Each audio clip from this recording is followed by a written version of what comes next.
Welcome to the Chevy Florida Insider Fishing Report, presented by Yamaha. Hello and welcome to the Chevy Florida Insider Fishing Report. I'm Lauren Bolander. This is Captain Rick Murphy, and I am super pumped. It's Shark Week. It is Shark Week. It's Shark Week throughout the whole world. It is. It is. And we are going to do it up for you guys in just a minute. We also have some special guests tonight from Harvey. They're going to talk with us in the studio here in a little bit. Talking about tagging sharks and all kinds of cool stuff. That's right. And, of course, everyone's favorite shark, Dave Farrell, back at the Workbench. Great white, anyway. Starting to get bigger and bigger. Dave, yes, it's always good to have you here in the studio. Good to be here, man. Isn't it? He's going to have some great rigs and techniques and new products like he always does. But, you know, Lauren, every week we have a theme species. This week we ask Mike Holliday, the East Region Captain, to send in some photos. So let's take a look at that. You know, Mike is a great photographer. You got this lemon shark beside the boat there. As you can see, we use the AFCO Tailor to subdue these sharks by boat side. The next picture that he sent in, obviously, one of the ways that we release sharks is we just shoot them back in the water. So immediately when they feel the water hit their gills, they immediately take off running. Go ahead and give me the next picture. Keep those pictures coming. And the other thing that's so neat about what happens with sharks is the way they tease in. And we'll talk a lot about that tonight when it comes to fishing them on light tackle. Nice, absolutely. We're going to hear a little more from Mike later on, but for right now, we're going to kick things off in the Southwest with Captain Ron Houston. Ronnie, sharks are all over your region. What are some of the most common?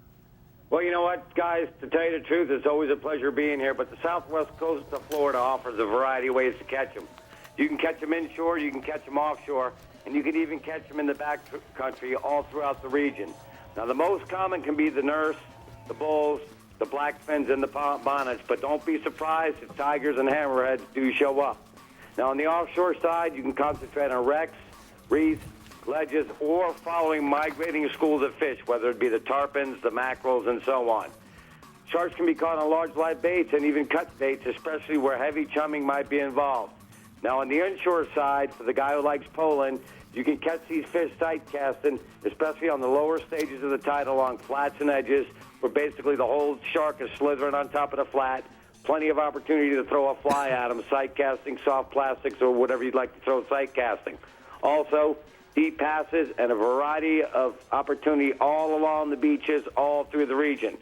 You also want to concentrate on the inshore side with large live baits or cut baits, and here we go again. Chumming is probably one of the easiest ways to draw them in, but like I said, they can be caught on fly, top waters, bucktails, tips, soft plastics, butterfly jigs, or just simply butterfly and some mullet or ladyfish.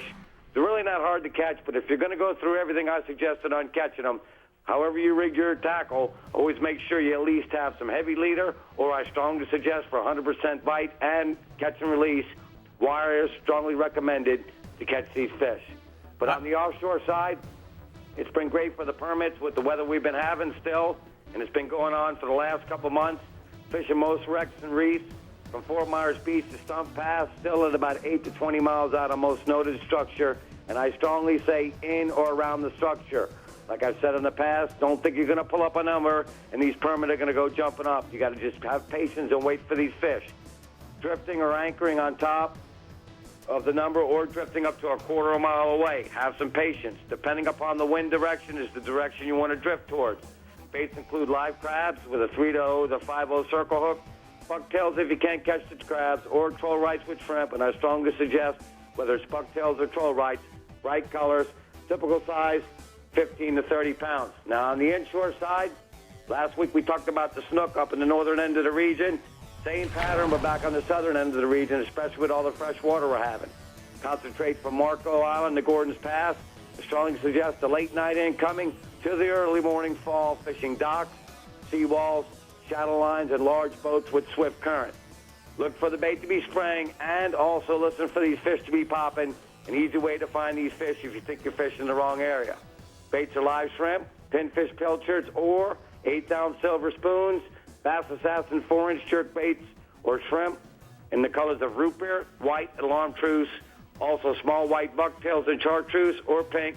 Typical size right now for these fish are 24 to 32 inches. All right, Ronnie, before you go on the inshore report, let's take a look at the Navionics from the Southwest region. Now, guys, one of Ronnie's favorite places is to fish in and around the Chatham River. So let's take a look at what we have now. The Chatham River, we have all of these shorelines right here. And as we go up and down these shorelines, the one thing that you need to understand, guys, is when you hear about Captain Ron talk about the points, on those high incoming tide in the first of the falling tide, all the redfish and the snook, they stage on those points. He loves to cast top water plugs. Now let's take a look at the other chart. Now Navionics, as you know, they do some soundings. And what I see here in the mouth of the Chatham River is I see some deep holes. So understand, as that tide starts falling out, the fish are gonna fall off of those passes out of this bay into the river. And when they do that, that's gonna be an easy target for you guys. Okay, Ronnie, go ahead and tell us about the redfishing in the Southwest region.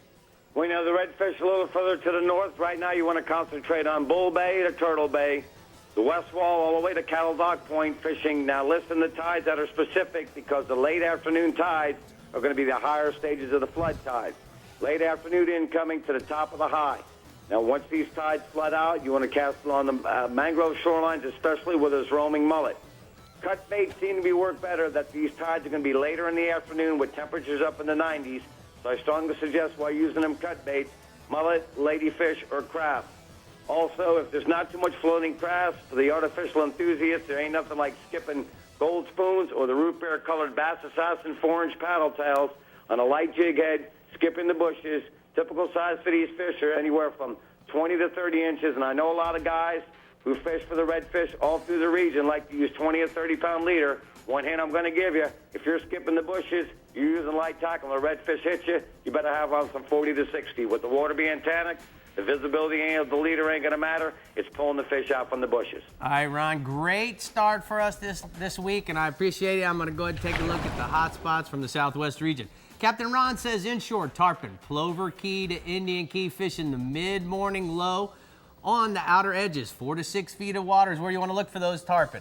Offshore, Spanish mackerel, Fort Myers Beach to Stump Pass, fishing the wrecks, head pins, or bait pods, beach line to 12 miles out, Lauren. Okay, well, thanks to Captain Ron for getting us started. Right now, let's head to the CCA Central East with Captain Jim Ross. Jim, the time is pretty ideal for sharks in the Central East, is that right?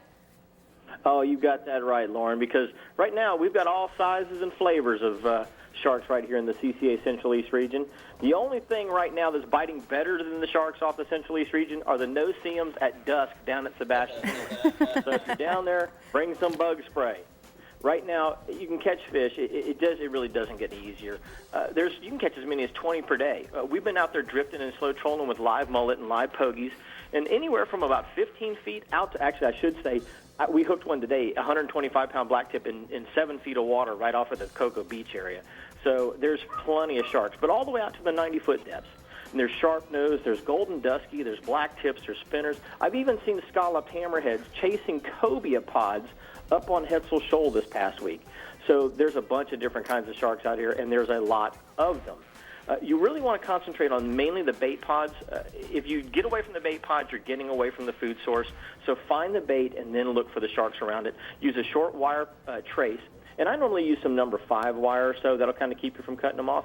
But, you know, if you're using one of those VMC circle hooks like I like so much, you can, and you hook these fish properly with a 60 or 80-pound leader like you would use for tarpon, that suffix leader will hold up to a lot of these sharks.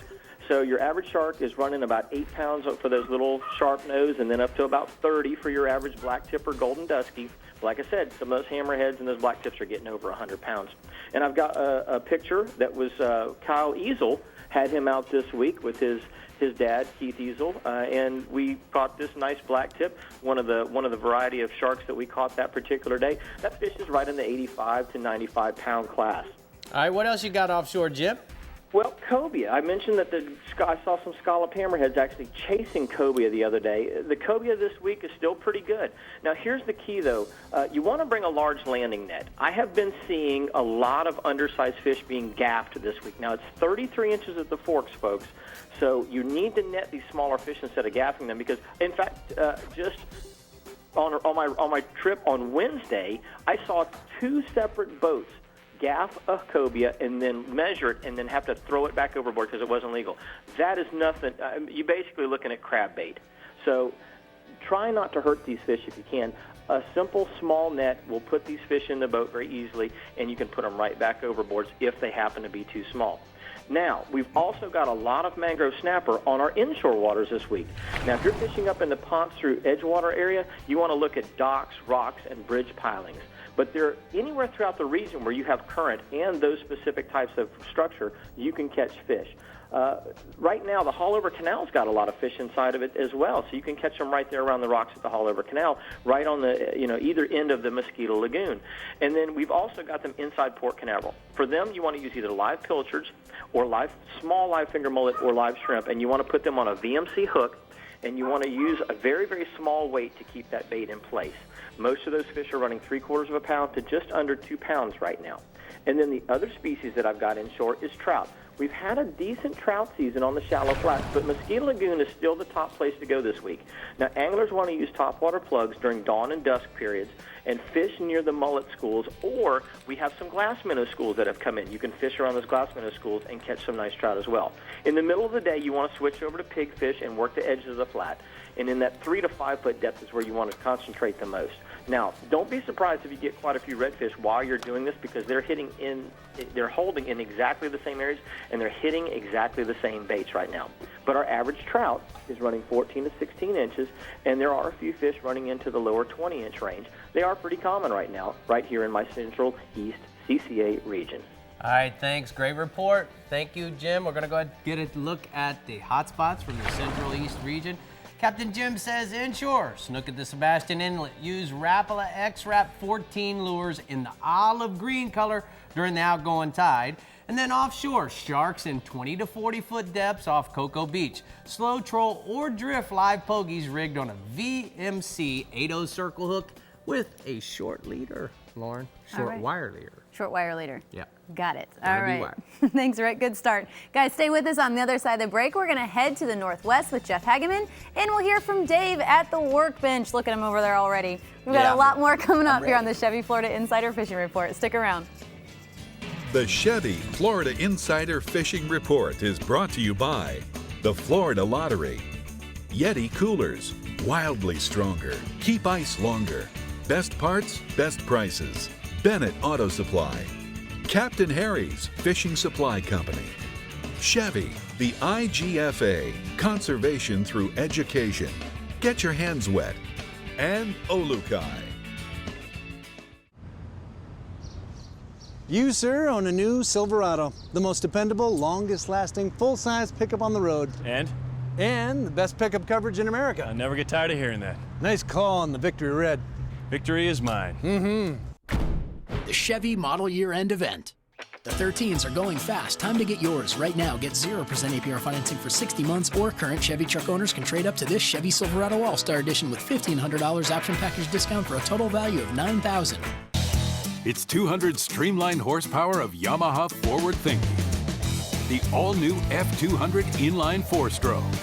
Whether you're an offshore angler, pontoon cruiser, bay boater, or walleye hunter, the responsive and fuel-efficient F200 combines amazing power and versatility in one incredibly compact and lightweight package. The all-new F200. Legendary Yamaha reliability and the freedom of forward thinking. For over 30 years, Guy Harvey has masterfully captured the wonder of marine wildlife in his artwork. Now he's sharing his inspiration with the Florida Lottery by creating 12 exclusive images for the Collector Series Guy Harvey Scratch-Off game, featuring a top prize of $50,000 and a second chance opportunity to fish with Guy Harvey himself. Celebrate the beauty and riches of Florida with Guy Harvey Scratch-Off games today. The Florida Lottery. Just imagine.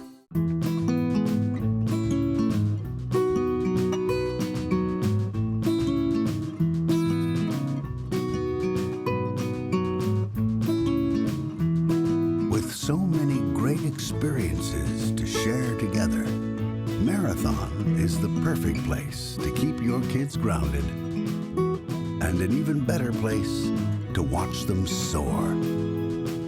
Marathon in the Florida Keys.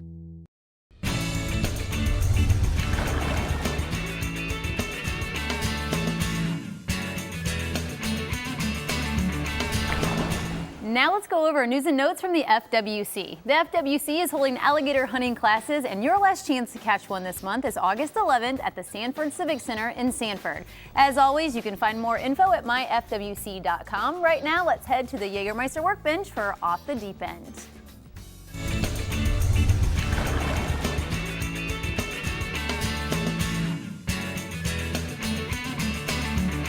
As Lauren said, we're over here at the Workbench, At the Jägermeister Jägermeister I Workbench. saw you dipping in there during the commercial, but hey, let's talk about sharks and how we're going to catch them. Where? Well, first off, sharks have an excellent sense of smell, and so we're going to try to use that to our advantage when we want to catch them. We want to bring the sharks to us, and that's always, comes down to chum. And, blood products, this is those new Bloodstream guys.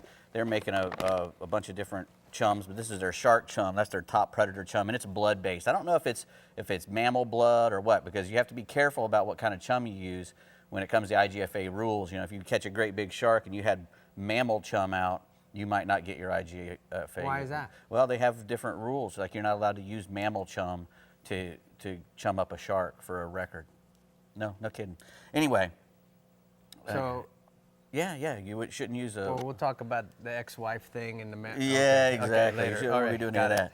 But what you're going to want to do is you're going to want to use a wire for one thing. You're going to have to use wire because they have sharp teeth. We all know they got big, sharp, nasty teeth. And usually you'll use a single strand wire like this, like a number 12. If you're targeting, sharks 200 pounds and under. If you're using if you're a bigger shark, you might want to go to a higher number. This is number 12, which breaks at like 108 pounds, which is plenty.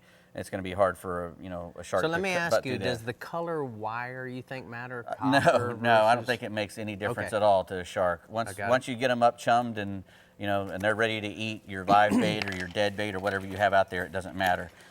If you don't want to use the single strand wire, you can use braided wire, and you can go and buy little rigs full of it, with them already made.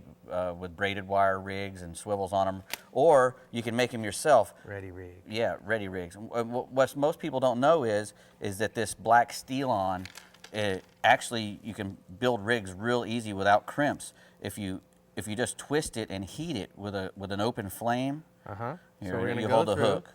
I'm gonna hold the hook. Yeah, he just went through there, went through the hook. Right. And then we're just gonna wrap it a few times around. Yeah. Somewhat of a haywire. Kind of a haywire. Okay, now what? But not so much, because it doesn't have to be, you don't really have to learn how to do it. Get it just so it's tight, and then take an open flame and hit that area and melt that plastic and rub it with your fingers like that and go down to the end so it won't get you. Look pretty familiar with the lighter there. Dave, if I was doing this, I'd probably set the studio on fire. No, there you go.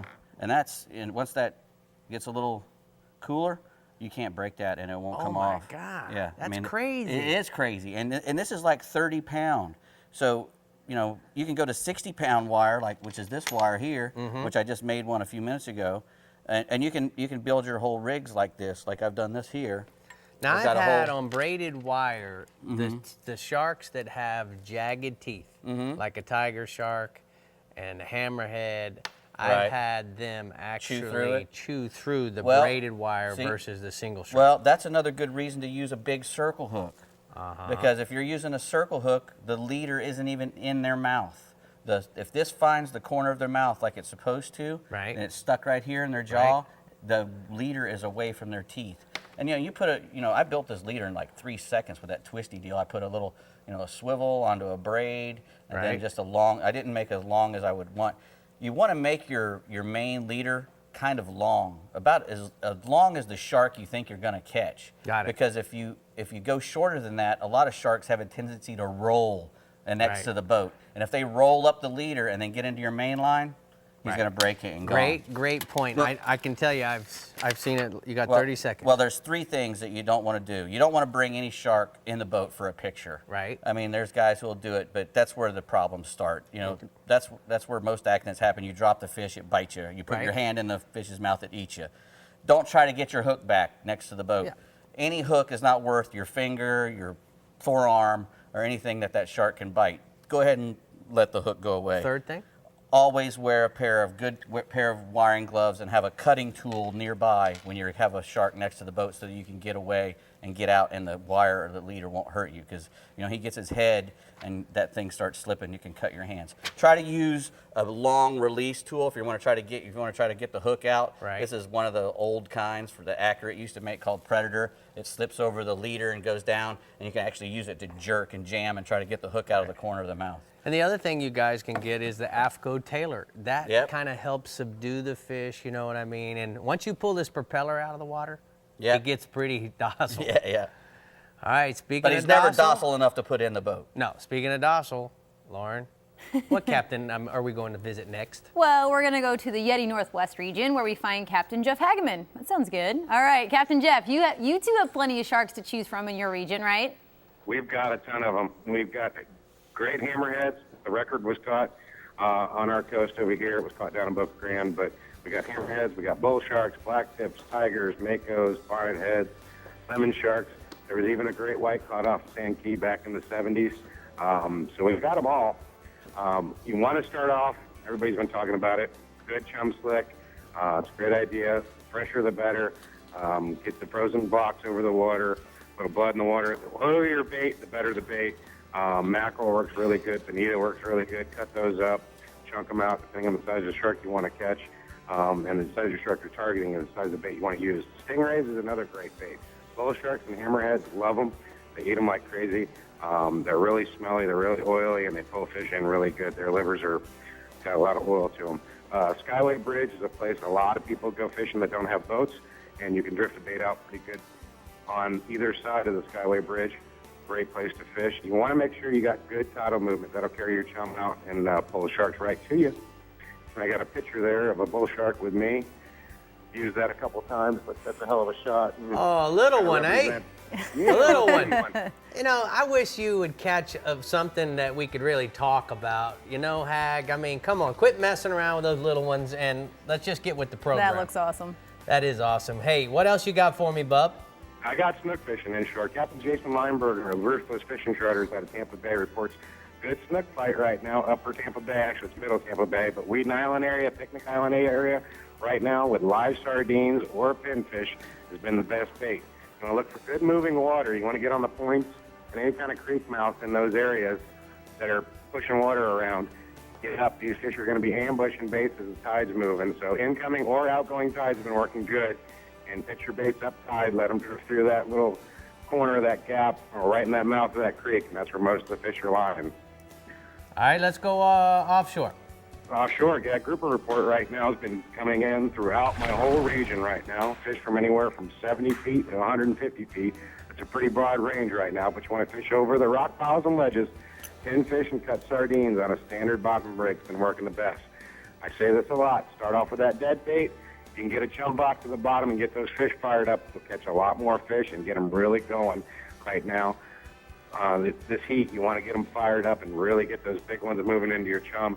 As soon as that bite slows up a little bit, drop down that live pinfish or that live grass grunt, and that's been the ticket with them. Also offshore, mangrove snapper right now seem to be a little bit everywhere, from inside the bay all the way up to 100 feet of water. High relief structures really working good. Docks on the inshore stuff. The Skyway Bridge is another great place. The rock piles on either side of the base of the Skyway Bridge has been a great place to catch some good-sized mangrove snapper. Sardines or a hookup jig with a shrimp is really hard to beat, and the fish right now are ranging anywhere from 2 to 7 pounds. All right, good report. Thanks for sending us that big monster bull shark the size of the Pathfinder we got here in the studio, Jeff. We're going to go ahead and take a look at the Drummond Community Bank hotspots from the Northwest region. Captain Jeff says inshore, redfish throughout the region on the top of the tide. Cut bait or live bait is going to work the best. And then offshore, grouper.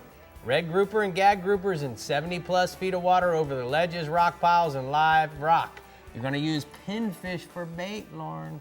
Okay, we have a lot more show to come to see if anyone can outdo that picture. Man, that thing was like the size of a Volkswagen. I'd be scared. I'd be nervous. I can't wait to get the Guy Harvey guys on here just so they can tell me what they think about that big daddy. Absolutely. We're going to have them coming up, and we're also going to have Captain Russell Theron in the Northeast and Captain Jeffrey Page in the Central West.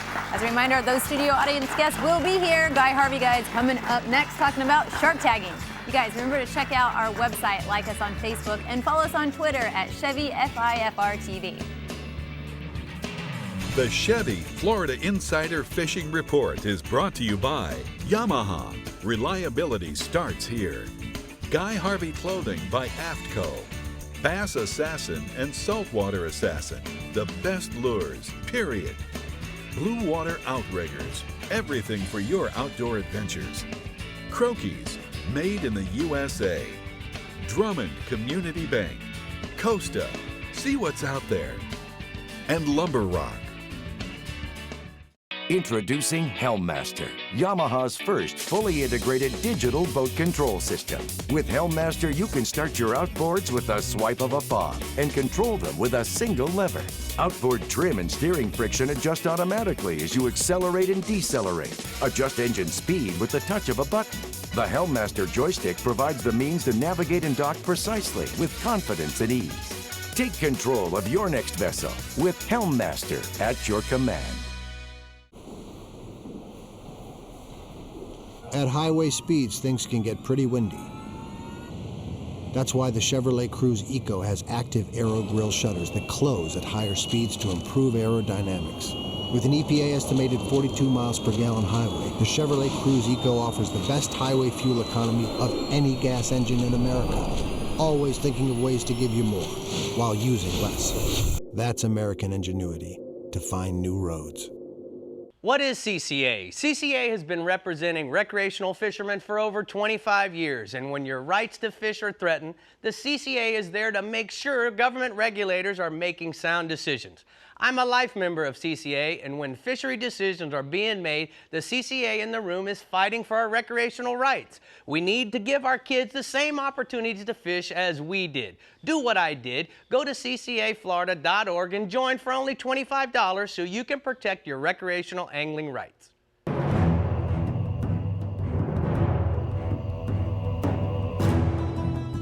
Continuing the revolution. Faster, drier, even better built. Designed around Yamaha's latest technology outboards. Still built by the same craftsmen and anglers who launched the Bay Boat Revolution. Whether chasing world records, or time on the water with the family, or anything in between, there's a new Pathfinder model for you. Pathfinder, #1 for a reason, still. Welcome back to the Chevy Florida Insider Fishing Report. With me, I got the guys from Guy Harvey. Greg, good to be here. George, it's so nice to have you. Now, Greg, tell us a little bit about the tournament you guys have just done. The Ocean Foundation is involved in up in Montauk in the last couple weeks. Sure. The Guy Harvey Ocean Foundation has been working on a revolutionary new tournament format where we're taking the catch and release format and expanding that to catch, tag, and release, where we work with researchers to put satellite tags on the fish that are caught. So we've been doing this for 5 years around Florida and up and down the East Coast. And this was the first time we were able to take it to Montauk, New York, which is historically the home of the monster shark fishing tournament. No doubt. I mean, certainly the movie was Jaws, but, you know, they certainly did it in that area. Now, tell me a little, why did the Ocean Foundation and Guy Harvey get involved in shark research? Well, globally, sharks are in a lot of trouble. Certain species of the open ocean pelagic sharks have been reduced upwards of 90%, and this is primarily by the commercial foreign longliners. But we try to work with the recreational fishing community and these shark fishing tournaments to use them as outreach and education tools to engage the public in the shark conservation work that we're doing. Quickly, how many sharks were tagged during that tournament? Well, it was a very successful tournament. There were only 10 boats fishing, which was a small field. 33 makos were caught, 31 blue sharks, all on circle hooks. Cool. They were all fitted with conventional tags, and then we fitted 3 makos and 1 blue shark with a satellite tag. All right, George, now what do we do with the tags? Well, the information from these tags is used to help manage the fishery. And in a second, you'll see some of our work done just a few... Let's go ahead and run that video. A few months ago on a little island called Isla Mujeres, which is just off the coast of Cancun. There's Dr. Harvey. He's got a nice mako on the line. You'll see in a second. We're going to bring it in through the tuna door. Now, one of your captains was talking about when you bring a shark on board, you got to be very careful because the last thing you want is a stressed out shark. So the first thing we do, bring it through the tuna door, put a towel over its eyes to keep it calm, and then Dr. Brad Weatherby from the Guy Harvey Research Institute, he's going to go ahead and he's going to put what's called a spot tag on the shark's dorsal fin. Every time the shark's dorsal fin comes above water, that tag will report to a constellation of satellites, so we get real-time tracking of where these sharks are going. Now, like I said, this is a little island off the coast of Cancun. There's Dr. Harvey jumping in. He's going to get the release of the shark. Here we go. As you see, there's a little hose in its mouth to keep the shark irrigated and breathing while it's on board. Awesome. Shark goes in. It's a clean release. And then Guy is going to get the shark swim by to make sure it's good. It's on its way. And so this tag is going to last for a while, and we're going to be able to track this shark to see where it's going. And as it turns out, this shark went up into the Gulf of Mexico, but very important to help manage the fishery. Now, Greg, we've got sharks tagged down in Isla Mujeres. I know you guys tagged some sharks off of Bermuda, and now Montauk. How can people, if they want to know more about this, what site and how do they navigate through there? Can they actually see where all these tagged sharks are going and been? You got that right, Rick. It is Shark Week this week, but Guy Harvey, we're focused on sharks year-round. So you can go to the Guy Harvey Research Institute website and follow. We've got plenty of makos tagged there. We've got some tiger sharks tagged, some oceanic white tips all over the world. So it's been a very successful guys, program. Pretty work. I'm very envious of all the cool stuff you guys are doing. We're stuck here in the studio, but maybe me and Lauren can get a ride with you guys one of these times. Anytime. All right, Lauren, I've set us up a date to go for a ride. All right, where are we riding to next? Sounds awesome. But right now we have to head to the northeast with Captain Russell Theron. Captain Russell, these summer months, including August, are the best time for shark fishing, right? Well, that's exactly right, Lauren. Hey, Rick, how you guys doing? Well, I tell you what, one day the tarpon are here, one day they're gone. One day the jacks are here, and one day they're gone. One day the bonita are here, and then they're gone. But boy, like you just said, spring, summer through fall, you can always catch a shark here in Northeast Florida without a doubt. Now, even during the wintertime, we got a shark run. It's the great whites. The great whites come up here following the humpback whales. And they'll come up during the wintertime. And one, Mary Lee, was spotted, or we was tracking with the tracking device, came right into the surf, only a couple of 100 feet off the beach at Jacksonville Beach this last winter. And the Chris Fisher and the guys were up here, catching some great whites this winter. And they hooked up a couple of great big whites themselves. They hooked up one. They said they couldn't slow down, but got away from them. But targeting the sharks here in Northeast Florida is a lot of fun because they're fast, they're unpredictable, they are jumpers, and, there's just several different ways that we want to target them up here. But the most consistent way that you've heard me talk about it, Lauren, is going behind the shrimp boat, while they're trawling because of the bycatch that they're shoveling overboard. Now, if you're going to, use some tackle, some of the tackle that you definitely want to use is like a medium-heavy rod, with at least a 4/0 reel with 50-pound test, mono strand, with either 7-strand wire. Now, I like a 7-strand wire because I can leader that wire, cut that hook off, not stress out the shark, and then that way all I got to do is just clamp on another hook, which is a 5/0 VMC circle hook. Now, a little bit further offshore, or whatever you want to use, if you're going to free swim some bait, you can use mullet and ladyfish and jacks.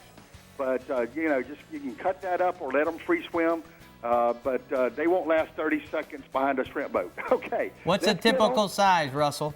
Yes, sir, Rick. The typical size of a black tip runs anywhere from 30 to 50 pounds. All right, let's stay offshore. What do you got? Well, I'll tell you what we're going to have. We've been having some east wind now for the several days that's really clearing up that water. That water is causing that nice ocean water. And I talked with Captain Dennis Young, the third, with Sea Dancer Charters out of Bayport. And I asked him if he had been targeting what he's been targeting or what would be the best fish species to target this week. And he said, without a doubt, the consistency. Again, this week has been the kingfish, and the kingfish fight has been really good this summer. And Captain Dennis is targeting the kingfish in 28 to 38 foot of water. And some of the better catches are coming off the Nassau bottom and just offside the red tops, the south end of Ponte Vedra, and even some of the shrimp boats had caught some kingfish in their nets. Some of the typical kingfish are going to run anywhere from 15 to 35 pounds. All right, what's inshore? Rick, I tell you what, with the clean water, the tarpon, especially south of Jacksonville down towards St. Augustine, it has been about the tarpon. The tarpon are on those bait pods down there just off the beach. And, this is the time of year to catch them. The water's hot. The water's clean. You want to make sure you got some good tackle. 300 yards of 25 or 30 pounds Suffolk line rigged up with a leader, 6 or 7 feet, 100 to 180 to 100 pound test. Suffolk 4-carbon leader with a 5-aught circle hook, especially if you want to use a dead pokey or a floating pokey. They're probably definitely one of the best baits to use. Clearwater is a plus, and that's what we're going to get this weekend. Typical size tarpon is going to run anywhere from 70 to 120 pounds. And also, too, I need to add to that report, some good catches are occurring on the south end of the jetty at St. Mary's and the south end at the St. Johns River at Mayport. Now, staying inshore, I got to talk about the red fishing, because as hot as our waters are right now with the water temperatures averaging anywhere from 80 to 84 degrees, well, of course, the redfish become very lethargic, like they do in the wintertime. So what you want to definitely do is downsize your lures and flies, or use live or dead bait to get the bite because of the scent. Rotate your fishing spots. Go find some new ones. Don't put a lot of pressure or fish the same spot every day, because it's not going to be the same. Now, some of the best tides are going to be at daylight in the morning, and that's going to be very important. If you've got high waters, fish topwater plugs like the Rapala Skitter Walk or an Excalibur Spook Jr. And like I said earlier, the live shrimp on a float rig or a fingerling mullet, or even maybe a small cut blue crab bait is definitely going to work best. If you need to chum a little bit to get that bite, catch those fish, there ain't no harm in that. Typical size is going to run 3 to 7 pounds. All right, thanks, Russell. I'm going to go ahead and get to the strike zone hotspots from the Northeast region. Captain Russell says inshore, early morning redfish bite is best along the ICW. Use live shrimp, fingerling mullet, or small cut blue crabs. And then offshore, look for the kingfish in 28 to 30 feet of water over Nassau Bottom and off the beaches south of Jacksonville. Troll pogies or a mullet. Okay, thanks, guys. Right now we need to head to the Central West with Captain Jeff Page. You can catch sharks year-round in the Central West, right, Jeffrey? You know that's right. We catch sharks year-round in the Central West region, but our best time occurs usually in late April, early May. And you know what? That's just coincidentally when that silver tarpon shows up. But it goes throughout September and October. Look for the bigger sharks, like I said, in as close as a quarter mile off the beach and even closer, especially when those tarpon are all grouped up and spawning. I'm sure Hageman's mentioned it. If he hasn't, Hageman has had some incredible footage this season down there in Boca Grande Pass of just bull sharks and hammerheads and just all over the place. So what those guys will do, they'll get in that Boca Grande Pass, and while the tarpon melee's going on, those guys will drop down big game rods and hook those big bulls and hammerheads. And I mean, these are world record size fish that these guys are catching down there. But your local weekend warrior, your guy that just wants to get out and catch a shark, easy to do in our region. You can go out, anywhere from a half mile to a mile off the beach and drift and chum and put baits down on the bottom, have flat lines out. You can fish around wrecks and artificial reefs during the day, especially, Rick, as you've seen, when the mackerels and the kingfish are all around those bait schools and those bonitas, those sharks are going to be right in there with them. And while you're trolling and casting X-Raps and spoons for bonitas and mackerels, you can have a flat line either out or ready to cast at a curious shark that comes swimming up to your boat. Also, in the wintertime, we have a mako bite here that's not real known about, but guys that do it, what they do, Rick, is they get out there 30 miles on out and they work wherever they would for amberjacks on ledges and springs. And while they're AJ fishing, sometimes the mako will follow the AJ up, or they'll just go ahead and put a flat line out, and they'll cook really nice quality mako sharks. And then one other thing a lot of guys do here is they fish at night off the beaches just like you would surf cast, but with a little bit bigger rod. They'll either float their baits out with balloons or they'll paddle them out with a kayak and then drop them down. And my photo tonight is of two young anglers, Simon Price and Larry Maroney, with a big bull shark they caught just a couple weeks ago right off a public beach in the Central West region. All right, tell me about the grouper fishing, Bubba. Gag groupers are still biting good with one exception. We've had a lot of rainwater, a lot of discharge. There's a definite color change out in the Gulf. Sometimes you don't have to go out as far, but you want to find that cleaner water. And when you do, then you can start marking your bottom just like you normal would with your regular grouper digging. 80 to 140 feet spin the number, wrecks, ledges, and breaks. They've been producing good bites. Captain Chris Seeger out of Tight Lines, out of Marina Jacks, reminds you not to overlook the little breaks and ledges that you might see on your bottom machine or that you might have from a couple years ago. Some of his best gags have come off the littlest, tiniest structure that he's got marked. I mean, sometimes it's not bigger than your boat, but that'll hold 2 or 3 real quality gags.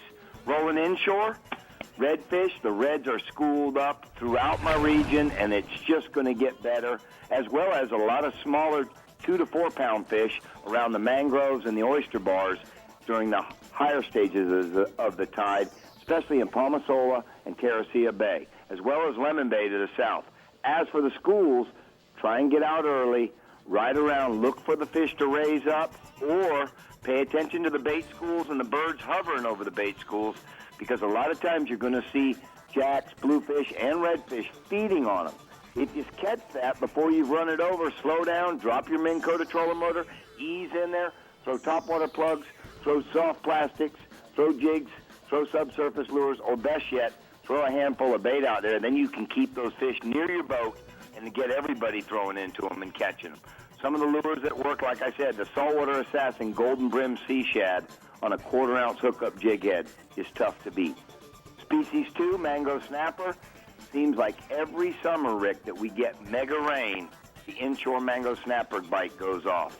Anglers are catching them off bridges, rocks, in all the inlets from Gasparilla Pass all the way to Anna Maria, and even on the grass flats like you've got down there in Florida Bay.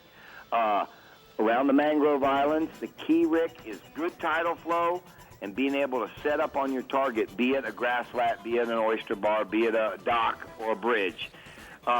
That new snapper chum that Farrell had on the, it's called Chum Drop, has really been effective, mixed with the Chum Cloud Menhaden milk that he had on the show a few weeks ago on the Workbench. That stuff really works. It's an oatmeal dry chum mix that you mix with the Menhaden milk, and it really does well at keeping them around. I've been using straight 12-pound mono, no leader, and a small 1 or 1/0 light wire hook with a pilchard or a small pinfish. And I've got a nice photo tonight of one of my favorite gals, Diane Bullard, with a nice mango she caught on a Saltwater Assassin Golden Brim Sea Shad last week on the grass flat. All right, great pick, Jeffrey. I got to go ahead and get to the Startron hotspots from the Central West region. Captain Jeffrey says, inshore, night snook. Fish most of the bridges, docks, dock lights, or the inlets with free line live pinfish, ladyfish, or even silver mullet, and hang on. And then offshore, sharks. Look for the bulls, black tips, and spinners holding around most of the reefs and wrecks, as well as many of the big pods of red minnows. That pop that you're going to hear is where you're going to want to look for those fish, and it could pop up a half a mile out. All right, Rick. Both Jeffs bringing the pain with their bull shark pictures tonight. You're not kidding. Forget it. All right, when we return, we're going to check in with the Panhandle region, and Dave is going to show us everything shark-tastic from the Workbench. Don't miss it, guys. The Chevy Florida Insider Fishing Report is brought to you by CCA, the voice of recreational anglers for over 25 years. The Florida Keys and Key West. Come as you are. Hookup Lures, premium lures for serious anglers. La Jolla Resort, a place for family and fishermen. And Maverick Boat Company, makers of premium brand boats. Maverick, Hughes, Pathfinder, and Cobia. Hi, I'm Captain Rick Murphy, and you already know that whenever I need to repair my boat, my truck, or even my trailer, I'm going to head right over to Bennett Auto Supply. Bennett Auto Supply has a lot of quality products that's going to fit all my needs. Whether it's boat chamois, batteries, or spark plugs, they have everything there, and they certainly are a lot cheaper than most marine stores. So remember, Bennett Auto Supply, the best parts, the best prices at Bennett Auto Supply. He's a 20 years straight, get to work on time. He's loved one woman for all his life. Everybody knows he ain't just tough.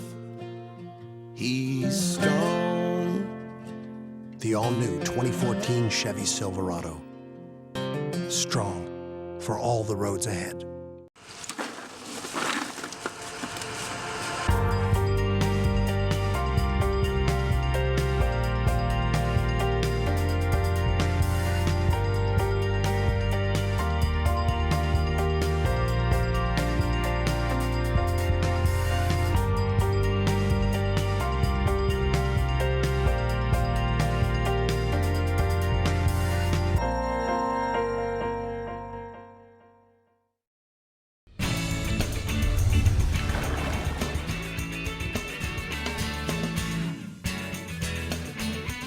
Hey, welcome back to the Chevy Florida Insider Fisher Report, the Jägermeister Workbench, where we get to talk about boys and toys. Yes, and new products too. That's it. Anyway, these are our new Croquis belts. Yeah, man. With the art by Flick Ford. Flick Ford. That's This the guy's is name. obviously the Shark Belt for Shark Week. Shark belt. And what's cool about these is you don't have to go up there and be all nervous about when I have to find out what size you are, because I'm always a little worried about what size I am. Well, you get to take these home and cut these yourself. These are one size fit all. You take them home, you cut them with a pair of scissors and run a little bit of a hot flame over the end of it, or Right. actually some of the retail stores actually have a little cutting tool in there where you can cut it to the size you want. and then you go through there. That's right. Make it the size you want. And then cut it off. This would be That's Lauren's the size. makeup girl, Jeanette. Or That's her Lauren's. size. That's my thigh, I think. maybe. Right. I mean, she's like little bitty thing. Yep. And but they come with all, they got nice inshore snook and a blue marlin over here, some really cool, pretty dorados and whatnot, all dye sublimated right onto the material, so it ain't gonna come off. And that's what it is. It's about, you gotta have 20 years. The mojo, the They right say, belt. Yeah, they say 20 years or 20,000 miles. That's it. All right, get that fishing hunt net over there, that floating net. Now this is a cool net from Fish and Hunt, and it's made for guys who like to wade. I like to wade a lot. Jeff Page. Yeah, I do too, and it's a floating net. So they make belts too, wade belts. So this will actually attach to a wade belt, and you can actually stretch it out to get your fish, and then just let it hang behind you, and it'll float behind you, so you don't even have to worry about the net. I'm not quite sure I like the way that sounded. Well, no, I mean, you don't leave the fish in there, because being Shark Week, you will be chumming with a live fish in your net. All right, what else you got for But it's me? really cool because it's got It the is. rubberized, knotted nylon, Not so to it's knock good on the off the fish. slime. Exactly. So it's a really good Float. net. Great big wide mouth too to get your fish in there. So All and they right. come in really high vis colors, blue or Okay. pink. The Jugget, we got this is a cool spotter, to mark your spot. You get on top of a spot. We usually used to throw a Clorox jug over. Well, they're getting all high tech. This is a styrofoam, but it's got a real hard polycarbonate on there. It has a 2-pound weight that comes with it. It slips off behind this little bungee thing that keeps it secure. Right. This thing's real heavy. It's got counterweights in it. So when you get to your 100 feet or 150 feet, it comes with 200 feet of cord. But once it gets to 150 feet or whatever and stops, the counterweights keeps it from going and going and going, and you just come back by and secure it with this thing, with your bungee, and it'll keep it right where it's supposed to be. Cool. But that'll mark your spot. Really cool thing from Jugget. I like it. Good job, guys. Very nice. All right, we also got some pelagic sunglasses here. These are, Pelagic have been making a lot of different clothing for a while. They just got into the sunglasses. It took them a while because they didn't want to just come out with some cheap crap. They made some really good sunglasses, a really high quality plastic lenses, which, they went that route, real high quality plastic, 8 styles, 5 layers of coating with a melanin. They put the stuff that is in your skin to keep the sun off your skin. You put melanin in the lenses to make those work as well. Also, we got time for one more thing. Okay, get that quorum. This is a really nice. This is a really cool travel rod. It's a Nomad by Okuma. Okuma. Yeah, and they really make these travels into 3 pieces, but it comes with 2 tips. That's the cool part. It comes with a light tip or a medium tip with this one, and some of them come with medium, heavy, it depends. So you can carry a 3-piece rod with you and carry 2 different tips, which is, if you're traveling around in charter boats, you never know what kind of rod or reel you're going to get. So Okuma, they've been making great stuff the past couple of years, and this is one of their latest. Nice job. We've Very got good covered stuff a lot from of Okuma. stuff. Only thing we didn't cover is what Lauren is doing after the show. Yeah. All right, where are we going, Lauren? I'm pretty sure it's going to have nothing to do with that net or Tying with it. the Yeah, belts. nothing. Okay, next we got to move Anything up over to the here. Florida Panhandle with Captain Pat Deneen. Pat, your region sharks. In your region, sharks were a nuisance early on, but that's not true anymore, right? Yeah, we have plenty of sharks in the Panhandle, and I tell you, during snapper season, they were a nuisance. Everybody was paying the tax collector when they were fishing for snappers. But right now, they're being targeted for sport fish. Some of the best action in town is over towards Apalachicola, from Indian Pass to the Mud Hole along the beaches. There's a lot of big tiger sharks, bull sharks, hammerhead sharks, all of them around those bogey schools and the tarpon. Use heavy tackle. A bonita fillet is a great bait, a large mullet, or even a stingray wing, or even a whole stingray, especially for those tiger sharks. The fish are running 6 to 9 feet. Off of Destin, there's plenty of black tips and spinners right now just outside the pass. It's really consistent action. 15 to 50-pound fish, drifted butterfly ladyfish, a bluefish, or a Spanish mackerel. And we've been using medium to medium heavy spinning tackle. They're great light tackle sport. They run fast, they jump, they're manageable for young anglers. And there's a photo there of Sydney Young from Tampa. And she's 12 years old. Her bucket list was to catch a shark, and so she caught that blacktip Monday fishing with me. Which is really cool, Rick. Her grandfather is taking her throughout the state fishing with all of your guides. They worked all the way up to the West Coast, so they're going to be heading over to Russell's region next and working their way south. So that's a pretty That cool is thing. cool, really man. fun. That sounds like a wish list Good in for my them. book, man. I'd like to fish with all my captains just one time. Really cool. What else you got for us offshore, Pat? Offshore, Rick, we've had really good weather this past week, and the offshore blue marlin and other pelagic fishing has been great. The crews are running 70-plus miles out southwest of Destin, where there's been a really good color change, pretty much south of the spur, running off towards the double nipple, running east to west. You find the rip, you're going to be getting the bites. There are also guys running shorter to the nipple area have done well as also.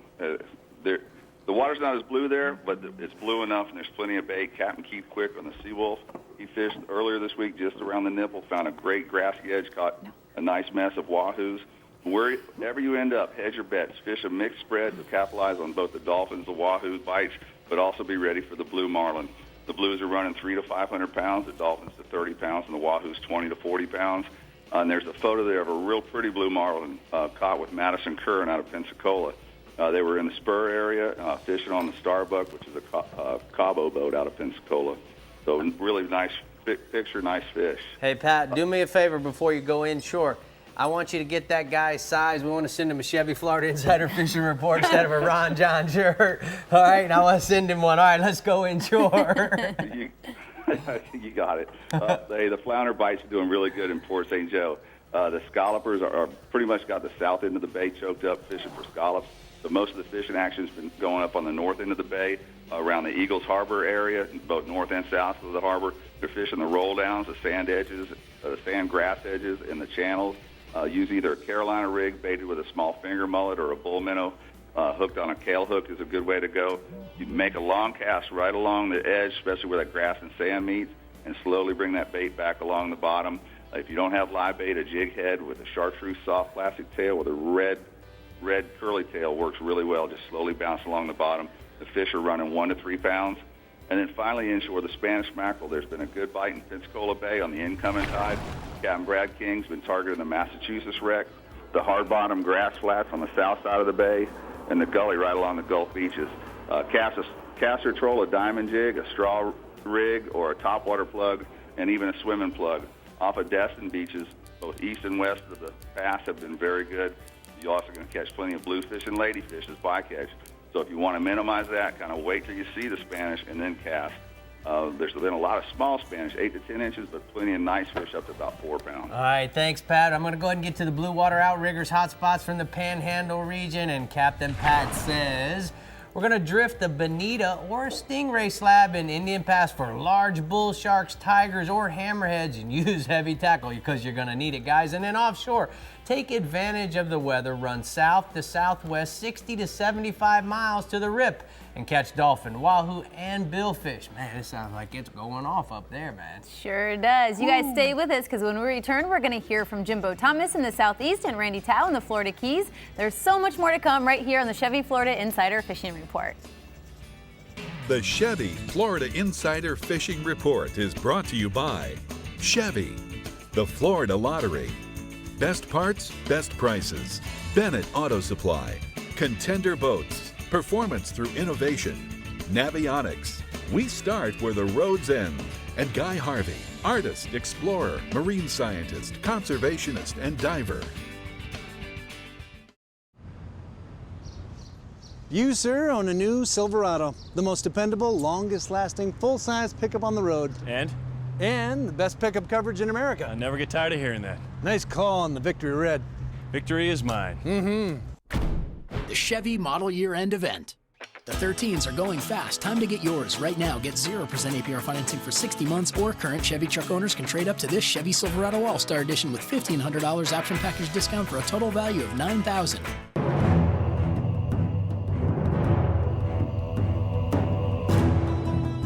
Continuing the revolution. Faster, drier, even better built. Designed around Yamaha's latest technology outboards. Still built by the same craftsmen and anglers who launched the Bay Boat Revolution. Whether chasing world records, or time on the water with the family, or anything in between, there's a new Pathfinder model for you.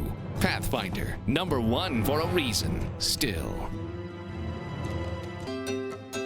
For over 30 years, Guy Harvey has masterfully captured the wonder of marine wildlife in his artwork. Now he's sharing his inspiration with the Florida Lottery by creating 12 exclusive images for the Collector Series Guy Harvey Scratch-Off game, featuring a top prize of $50,000 and a second chance opportunity to fish with Guy Harvey himself. Celebrate the beauty and riches of Florida with Guy Harvey Scratch-Off games today. The Florida Lottery. Just imagine. It's 200 streamlined horsepower of Yamaha forward thinking. The all-new F200 inline 4-stroke. Whether you're an offshore angler, pontoon cruiser, bay boater, or walleye hunter, the responsive and fuel-efficient F200 combines amazing power and versatility in one incredibly compact and lightweight package. The all-new F200. Legendary Yamaha reliability and the freedom of forward thinking.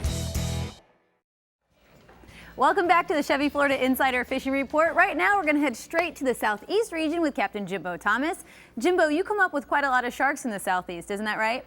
That's correct, and I'm not a shark fisherman by any means. But, pretty much anywhere there's salt water, you have a great chance of catching a shark, not just in our region, but anywhere in the world, I guess. I don't generally target them, but we do catch a lot of them throughout the year by accident. Now, sight fishing for sharks on the flats, that's a great alternative when the bonefish and the permit aren't cooperating. Our good friend of the show, Captain Joe Gonzalez, he fishes the flats of South Biscayne Bay. He likes to hang a slab of bonita or barracuda over the side of the boat on the outgoing tide around the edges and the points of the flats. And in the summertime, he mainly sees lemon sharks, and then in the winter months when the water starts to cool off, he starts to see more blacktip and bull sharks. Now, those sharks will usually smell that chum hanging over the side of the boat, and they'll come right up the chum slick, and then he likes to cast a spinning rod baited with a strip of barracuda or a bonita strip on an 8/0 circle hook and a 3 to 4 foot piece of wire leader. And then the flats are also a great place to catch a shark on fly. Then out on the reefs and offshore, we start to see more hammerhead sharks along with the bulls, blacktips, lemons, and the occasional tiger or even mako shark. And there's even been a few great whites seen, and I've heard of a couple of them caught in the region in the last year. And offshore, you need to go with a little heavier tackle in the deeper water. Most of the sharks are going to be near the bottom, and the best bait is a big slab of bonita or barracuda drifted down deep in 90 to 400 feet of water using 8/0 to 12/0 circle hooks and a heavy wire leader. 30 to 50-pound tackle should work for most sharks unless you happen to hook into one of those great whites that's swimming around out there. Now, we've always released the sharks that we catch on the Thomas Flyer, and nowadays, with all these rules and regulations, I'm not even sure what ones you're allowed to keep or which ones you're not, so I recommend releasing them all.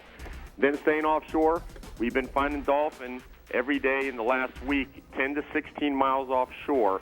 Most of the fish have been a scattered sargassum and the birds, they've been pointing them out for us. We've also been finding a lot of logs and pieces of bamboo that have been holding fish, and I'm assuming these floaters, they're coming from that last tropical storm that hit the islands to the south of us a couple weeks ago. That stuff's just making it up this way. Now, the bulk of the fish have been schoolies, and we've been catching a few of them on the feathers, but most of them we're catching on small live baits in cup bonita and ballyhoo. There's also been plenty of bait under these floaters and the patches of grass we've been finding. So if you're running low on live bait, drop your sabiki down and reload that live well, and that's exactly what they're eating out there. Now, there haven't been too many big fish around, but we did manage to find a 36-pounder earlier in the week. I got a picture here, and this is that 36-pounder caught by Tony Rabassa, and that's the biggest dolphin that we've caught aboard the Thomas Flyer in a couple of months, probably, at least weeks, if not longer. Now, moving inshore, the catch and release snook fishing in the inlets, it's still your best inshore fishing bet. The snook, they're schooled up in all the inlets of the region, and they're being caught on live pinfish, pilchards, herring, and mullet fish near the bottom. A lot of the fish have been in the 20-pound range, so you want to use at least a 50-pound fluorocarbon leader and 5.0 to 6.0 circle hooks. If there's no live bait available, try working a hookup jig or a 4-inch DOA or Bass Assassin jerk baits along the bottom. And both the incoming and the outgoing tides have been good early in the morning or late in the afternoons and into the evenings. Now, if you're afraid of sharks, you might want to try fishing the lakes and canals of South Dade for peacock bass. With all this hot weather that we've had, the peacocks have been biting like crazy. I've been talking with Captain Tony Fowler. He says the hotter the weather, the better. He's been catching loads of peacocks and live shiners that he's been buying from the tackle store, and then he's also been cast netting baby tilapia.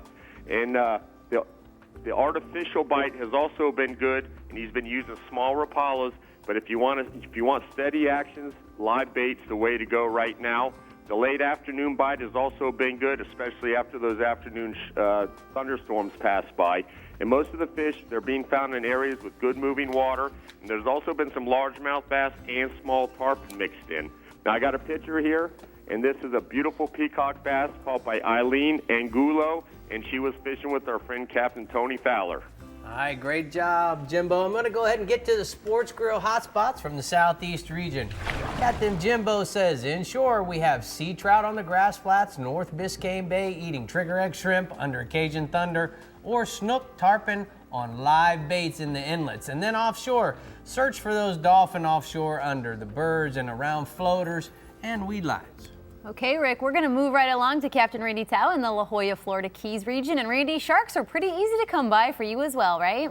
Hey, fish fans. You know, we got a lot of sharks in the Keys. I'll tell you what, Bayside, Oceanside, there's no shortage of these things in the backcountry. And I'm talking from Isla Mirada to Flamingo and down through the lower Keys and Key West. Now, it really depends on how you want to go about them. If you want to sight cast to them, if you want to anchor up and chum and have them come to you, there's several ways of doing it. But whatever way you're going to do it, you're going to need a wire leader, kind of a short piece of leader, maybe 2 feet long. Number 9 wire works good, and some sort of fresh cut bait.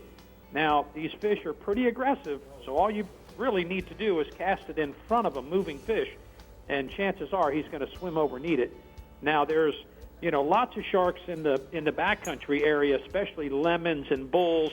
Sometimes in the wintertime we get some tiger sharks and a few hammerheads off and on, but mostly the bull sharks and the lemon sharks are pretty popular in the backcountry right now.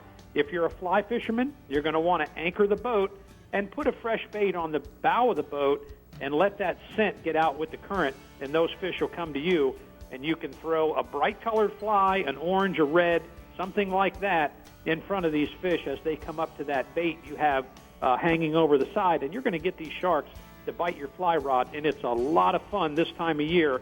They're big. Some of these fish can go 200 or 300 pounds up in 3 feet of water, so it's pretty exciting. I've got a photo of Megan Simpson with a backcountry blacktip shark she's getting back at. I like it.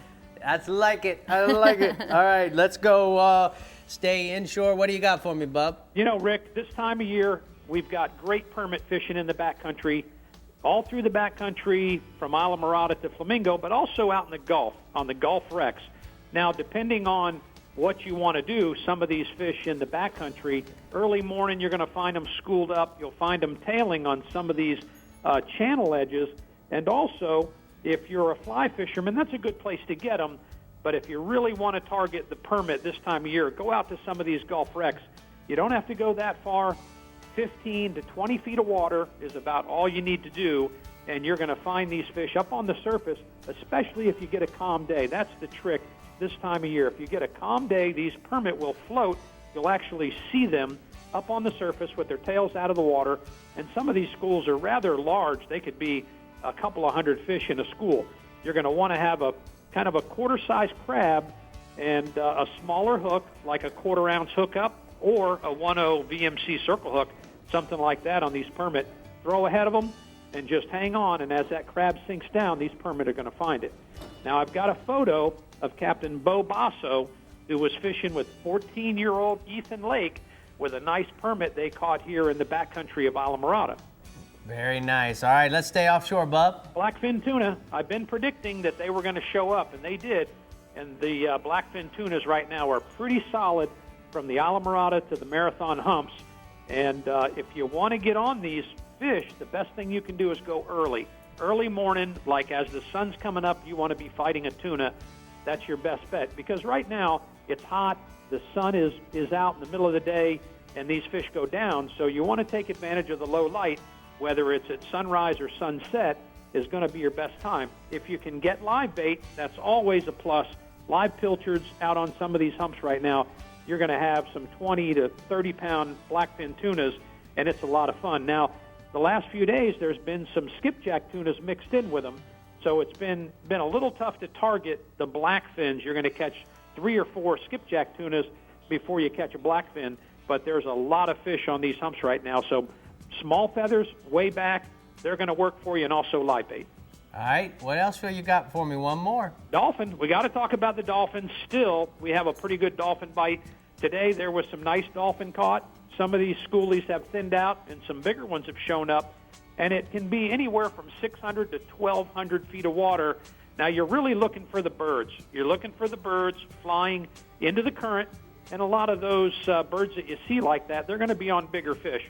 If you see a body of birds, and there's a lot of birds, generally they're on a big school of smaller fish. So when you learn to read the birds of what they're doing, it's going to help you to have an idea of what you're coming up on, and you can certainly target the bigger fish. But right now, plenty of schoolies around, some gaffers. You're going to want to get out in 600 feet and start looking. Get your binoculars out, look for those birds. Anything floating right now, any sort of debris is going to hold plenty of bait, and it's also going to hold dolphin as well. So you want to have your pitch rods. You want to be prepared so that when you come up on something floating, you've got a rod to grab and a bait to pitch at these fish sitting around the debris. All right, thanks, Randy. Great report from the La Jolla, Florida Keys region. Let's go ahead and take a look at the hot spots inshore. Bonefish, look on the bay side or ocean side flats early in the morning, late in the afternoon. Throw small crabs on light spinning rods with no more than 10-pound line. And then offshore, blackfin tuna. Look on all the offshore humps. Go early in the morning with live bait and troll small, dark feathers way back. Or try a vertical speed jig as you drift over the top of the hump. Okay, right now let's take a peek at what tournaments are going to go on in the Keys. First up, one of the oldest fishing tournaments in the Florida Keys, the Marathon International Bonefish Tournament, awards individual and team champions scoring the largest bonefish and permit, as well as top anglers in fly and Grand Slam divisions. This year's tournament is set for September 19th through the 22nd. Named after the man known as Mr. Everglades, the Herman Lucerne Memorial Tournament is set for September 21st and 22nd. This catch and release tournament focuses on snook, snapper, redfish, trout, bonefish, tarpon, and black drum. Also, the 14th annual Take Stock in Children Backcountry Challenge, scheduled for September 27th through the 29th in Key Largo, targets trout, snook, and redfish. This popular annual tournament benefits scholarship programs for youngsters in the 7th to the 12th grades. And finally, the Women's Fall Fly Classic, set for October 1st through the 3rd in Islamorada, is an all-release fly tournament. Species targeted are bonefish, redfish, snook, and tarpon. The team with the most species released earns the Grand Champion Award. I like that. Girl power. I like it. Yeah. Now we're going to head to Andy Newman from the Florida Keys. Hey, Andy. Hey, Lauren, and we're going to talk about the 48th edition of the Key West Fishing Tournament. This is an 8-month-long competition. It's continuing through November 30th. No charge for anglers to enter their catches at a number of tournament weigh stations in the lower Keys and Key West. Each entry receives a citation and qualifies for prizes. Now, there are 4 different divisions, including men, women, juniors, and peewees. They compete to catch more than 30 different species of fish. Master Angler titles are awarded in each division. Now, one more thing, guys. For those traveling to the Florida Keys this weekend, check out the Key West Lobster Fest. 4 days of activities highlighted by the Big Lobster Fest Street Fair beginning at noon on Saturday. More information about all these events and tournaments on that Florida Keys website. It's flakeys.com. Rick? Thanks, Andy. All right, Lauren, where are we going next? We got a conservation minute? That's coming up. And when we come back, we're also going to check in with Captain Mike Holliday in the East, as promised. All right. Yeah, stick around, guys. The Chevy Florida Insider Fishing Report is brought to you by Rapala. Catch the latest at Rapala.com. Reactor, the best built performance sports watch, period.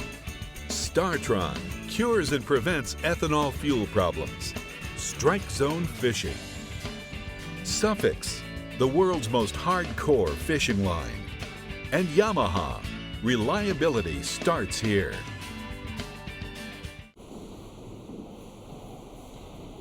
At highway speeds, things can get pretty windy.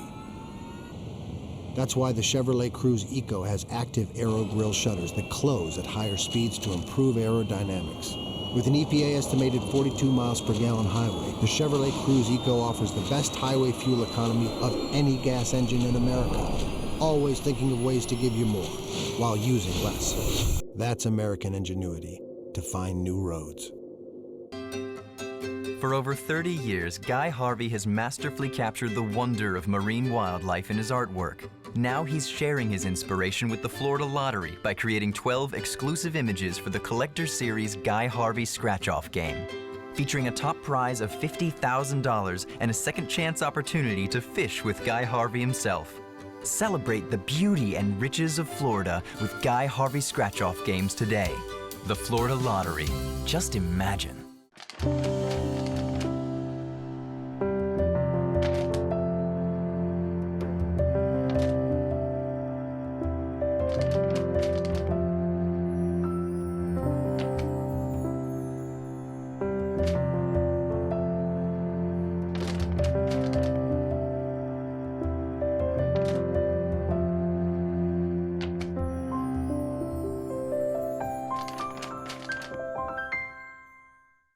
You already know about the La Jolla Resort in Isla Mirada, so let's talk about the La Jolla experience. With an on-site boat ramp, the Gulf of Mexico and the Atlantic is just minutes away. And when you return from fishing, there's barbecue pits to cook your catch while your family enjoys the pool or one of our new remodeled rooms. This historic resort, the La Jolla, is family-owned and operated and has a friendly staff ready to make your La Jolla experience a really great one. You know there's more to it than luck. There's fishing the right bait, the water temperature, the wind, the season, and then there's the boat. We'll put it simply, the boat matters. To own a Contender is to own the best sport fishing boat on the market, period. Contender offers the most comprehensive model range with bigger, faster, and more fuel-efficient boats than the competition. There's only one choice for serious anglers. Contender Boats. Performance through innovation.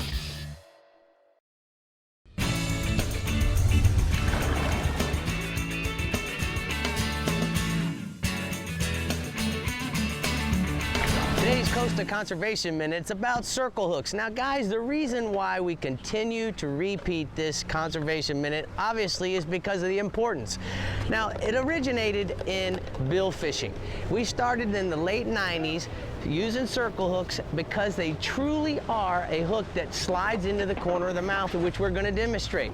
But now what has happened in the inshore arena, we're all using circle hooks in a live bait situation for obvious reasons. It slides into the corner of that snook's mouth. It slides into the corner of the tarpon's mouth. Everybody seems now to, whenever we're in a bait fishing situation, including the bass guys using live shiners, are actually using circle hooks. Now let's talk a little bit about how those circle hooks hooks work. If this is our bass or our snook or even a billfish's mouth and he eats our bait, what ends up happening is as we pull and slide slowly, you can see how the hook itself by nature goes into the corner of the fish's mouth and hooks itself. The same thing applies with a tarpon if you're using it on a pinfish or a mullet. Once again, remember when you're circle hook fishing, if you yank real hard, that's what ends up happening. You miss the bite. You slowly just have to come tight, and as you come tight, you can see how it pops to the corner of the mouth. The reason why we want to use these is because we don't belly hook or gut hook the billfish, the tarpon, or the snook, which makes our job much easier when it comes to releasing our fish. And that's today's Costa Conservation Minute. You just got to reel slow, so let it slide. If you go fast, I love that tip. That's a good demo too. Man, very nice. I learned that demo from Dave Farrell. Ah, Sensei Dave. Okay, finally for Shark Week, we're going to look to the east. Captain Mike Holliday, you have a lot of sharks as well, but this has been a big year for one in particular. Why don't you tell us more? That's right, Lauren. We get a variety of sharks in my region, including great hammerheads, spinner sharks, and even the occasional tiger or great white shark. But this has really been the year of the Caribbean reef bull shark. And off Palm Beach County right now, if you hook a bonita in 70 to 120 feet of water, you're in a race to get it in the boat before the bull sharks eat it. The same goes for fishing around any of the near-shore wrecks in 40 to 60 feet of water off Martin County. Then there's all the blacktip sharks that are on the beach inside a bathtub reef, and then up north and off North Beach in Fort Pierce. You can target the larger bull sharks with 50 to 80-pound tackle, 100 or a 10-0 steel leader, and a 12-0 4X strong circle hook. You can use a half a bonita, a barracuda, a chunk of a stingray, in a pinch, even half a mullet or a Spanish mackerel will work. Offshore, catch a couple bonitas, then take one and tie it off to the boat, tie it by the tail, make a couple cuts in it, hang it off the side, and that'll attract the sharks to within casting range. And then you can, when you're inside fishing the sharks on the beach, you can slow trawl a live mullet or a blue runner just inside the reef. The average bull sharks are 300 to 400 pounds. Average blacktip shark is like 40 to 80 pounds. And just to give you an idea what it looks like when you chum them up, I got a photo there. We had a handful of bull sharks you can see in that photo. I just tied a bonita off to the side of the boat, made a few cuts in them and hung them out, and you can see how they show up right on the side of the boat. That's in 30 feet of water off of Stewart. Now, we've also got a good push of kingfish in my region. Starting, this first week of August, it'll run all the way through September. The run isn't as strong as you'll see in April and May, but there are decent numbers of good-sized fish. The kings like that offshore bar in Fort Pierce, the Vero Cove, the 6 Mile Reef, the Loran Tower Ledge, really are the shallower reef structure in anywhere from 30 to 90 feet of water. And these fish are bait-oriented, so wherever the bait fish are holding, that's where the kings will be, even if it's just minnows. Start by slow trolling a live mullet, a blue runner, a Spanish sardine, or a rigged ribbon fish on a stinger rig made up with number 4 wire, a 2-0 and a pair of 2-0 VMC treble hooks. Larger baits will catch the bigger fish, but you'll also get some short strikers that bite the tail off the bait and miss the hook. And when that happens, if you take the boat out of gear, free spool the bait, the king will spin back around and eat the rest of the bait, and you'll get a solid hookup. Best bites will be early in the morning, then late in the afternoon. Average kingfish will run 12 to 20 pounds. All right, what do you got inshore, Bub? Well, pick an inlet in my region and be on it at dawn and throw, like a Yozuri crystal minnow. You'll get all the snook action you want right now. Any of those big swimming plugs. Take one step in the water, cast parallel to shore, then just try to retain position of the rod when the snook strikes. The biggest snook of the year are moving into the beaches and inlets right now. Fish to 25 pounds are being caught on a regular basis. The Lake Worth and Juneau Pier also have some really good snook action, and they've got a lot of bait right there, which makes the fishing pretty easy. And then, in the dark and at first light, you can throw topwater plugs or a Waterboy colored dye dapper. And then as the light gets up, switch over to live pilchards or threadfins, sardines, mullet, sand perch, even live pinfish. And I was talking to Captain John Moskowskis. He's been catching his fish on fly along the beaches near the Federal Wildlife Refuge in Hope Sound, and he has fished to 15 pounds on fly this week. Average snook are 8 to 12 pounds right now, so, really nice fish. Season's close, so make sure you handle them with care. And then the other thing, it's August, so the resident tarpon action is in full swing. That means places like the Crossroads in Stewart, Big and Little Mud Creek, the Moorings Channel up in Vero Beach are all holding fish in the inside in the Indian River. And all the inlets have fish feeding on them as well. As well as you can also find fish on the beaches wherever the minnow schools are located. And these are resident fish, which average anywhere from 20 to 80 pounds. And they're really aggressive right at first light and then right before dark. And if you're going to target those the fish that are in the river, you can slow troll a mullet on a 5/0 circle hook and 50-pound fluorocarbon leader, or you can cast a Houdini-colored Bass Assassin 4-inch shad at the rolling fish, let it sink for about 4 seconds, and reel it back slowly. If you feel a little tap, set the hook. In the inlets, pretty hard to beat a slow-trolled live mullet. Best bites are taking place on the outgoing tide. And then for those fish on the beaches, topwater plugs or a white or pearl assassin shad, or a live mullet is pretty much the way to go. I got a photo there. That's a Will Rice. He jumped that tarpon off the beach, and he was just throwing a topwater plug. So those are working pretty well right now. All right, give me the bass report, bub. Well, if you like to fish the South Florida canals for peacock bass, there's good numbers of fish around the bridges or anywhere you can find the moving water. The C2, the C4, the C8, C9, and C100 canals are on fire, as is the Lake Ida Osborne chain. In the canals, the fish are working the edges and up along the banks right at first light. The hot weather really doesn't bother the peacocks, so you don't really need to get an early start. However, dawn is, when you're going to get those fish that are busting along the shorelines. You can throw, like a Heddon tiny torpedo, topwater plugs, live shiners on a circle hook. You already talked about that, Rick. A lot of guys using shiners on circle hook, roadrunner jigs, lipless crankbaits, or a clouser minnow fly. And one thing to remember, peacocks are notorious short strikers. If you see a fish flash on your lure, reel it in quickly, throw it right back to the same spot, and you'll get that fish to bite. Average peacock right now, 1 to 4 pounds. Mike, quickly, if a sure shot, what's the number one thing you're going to do to go catch a big snook? I'm going to grab either a live mullet or a live pilchard and fish the outgoing tide inside any inlet right now. Big bait is going to eliminate the small fish bite, right? Exactly. Right. Anything over like 7 to 10 inches in size. All right, thanks for the tip. All right, let's take a look at the Bennett Auto Supply hotspots from the East region. Captain Mike says inshore, mangrove snapper in the inlets at slack tide. Fish close to the rocks with a sand perch, a pilchard, or a threadfin with a 2/0 circle hook and 20-pound tackle. And then offshore, high-speed trolling for wahoo in 105 to 220 feet of water from Palm Beach, which is Lake Worth, to the Jupiter Inlet. Yuzuri Bonitos, Speedsters, and the Junkanook. Okay, Shark Week was a lot of fun. Yeah, I man. like that. Really cool pictures, really good reports. Did you get scared? A little No. tiny? Okay. I was scared. Well, we know. Guys, you got to come back. When we come back, we'll tell you what we've got next week. We're going to meet you right here. Come on back. For over 30 years, Guy Harvey has masterfully captured the wonder of marine wildlife in his artwork. Now he's sharing his inspiration with the Florida Lottery by creating 12 exclusive images for the Collector Series Guy Harvey Scratch-Off game, featuring a top prize of $50,000 and a second chance opportunity to fish with Guy Harvey himself. Celebrate the beauty and riches of Florida with Guy Harvey Scratch-Off games today. The Florida Lottery. Just imagine. He's a 20 years straight, get to work on time. He's loved one woman for all his life. Everybody knows he ain't just tough, he's strong. The all-new 2014 Chevy Silverado. Strong for all the roads ahead. Hi. I lost a big fish earlier today. Wasn't using suffix. It was about this big. Look, slow down there, cowboy, okay? A fish in the lost a van, huh? You want your fish. Sorry, honey, that fish is gone.